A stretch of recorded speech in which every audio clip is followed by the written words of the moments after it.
Well, we've had 13 recessions since World War II, and we've had 13 recoveries.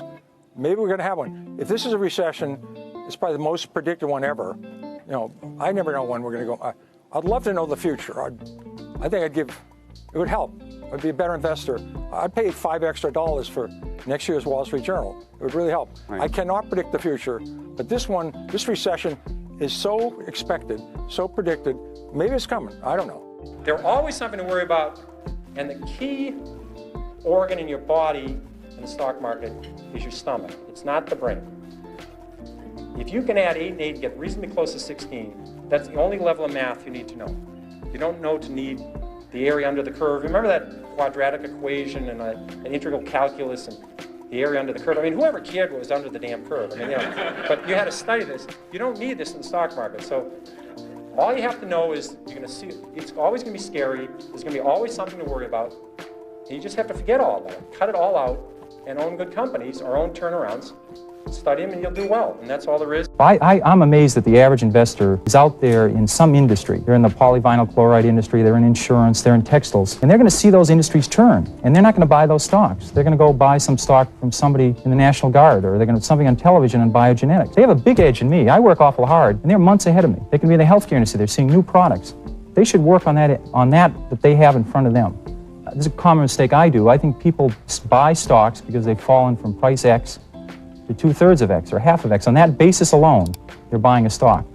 That's called bottom fishing in the stock market. Very, very difficult. I've had a rough go with it. Standard Oil Ohio this year fell from 90 to 60, and I told everybody, this stock is not going to go any lower.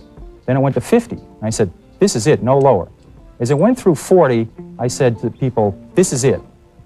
Finally, when it got down under 30 and people said, what do you think is Ohio? I said, what does Ohio do? I don't know that company. So, I absolutely backed away from it.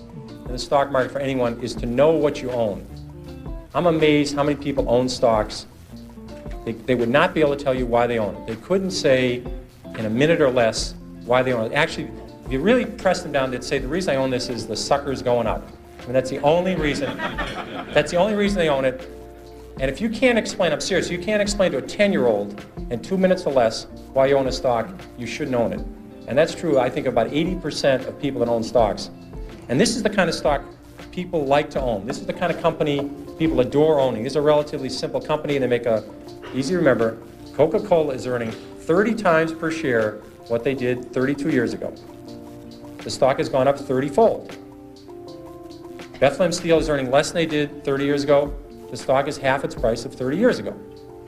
Stocks are not lottery tickets. There's a company behind every stock. If a company does well, the stock does well. It's not that complicated. People get too carried away. And first of all, they try and predict the stock market. That is a total waste of time. No one can predict the stock market. What you learn from history is the market goes down.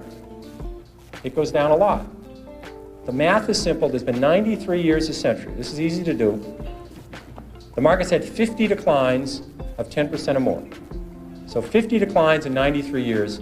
About once every 2 years, the market falls 10%. We call that a correction. That means that's a euphemism for losing a lot of money rapidly. But we call it a correction. And so 50 declines in 93 years. About once every 2 years, the market falls 10%. Of those 50 declines, 15 have been 25% or more. That's known as a bear market. We've had 15 declines in 93 years. So every 6 years, the market's going to have a 25% decline. That's all you need to know. You need to know the market's going to go down sometime. Another key element is that you have plenty of time. People are in an unbelievable rush to buy a stock. I'll give you an example of a well-known company. Walmart went public in October of 1970. 1970 went public. Already had a great record. It had 15 years performance, great balance sheet.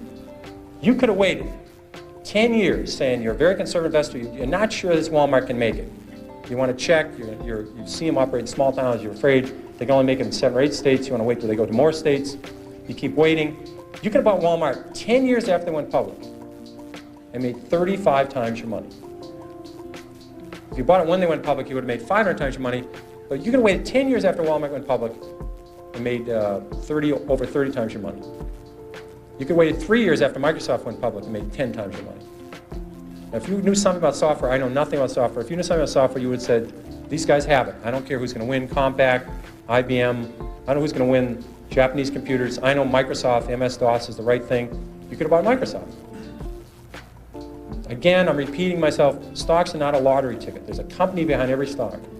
And you can just watch it. You have plenty of time. People are in an amazing rush to purchase a security. They're out of breath when they call up.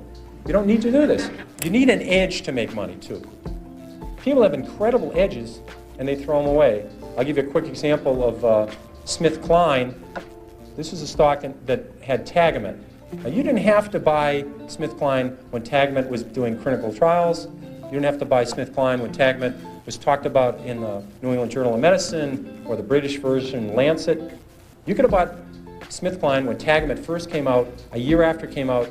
Let's say your spouse, your mother, your father, you were a nurse, you were a druggist, you're writing all these prescriptions. Tagamet was doing an amazing job of curing ulcers, and it was a wonderful pill for the company because if you just stopped taking it, the ulcer came back. See, it would have been a crummy product that you took it for $1 and it went away, but it was a great product for the company. But you could have bought it 2 years after the product was on the market and made 5 or 6 times your money.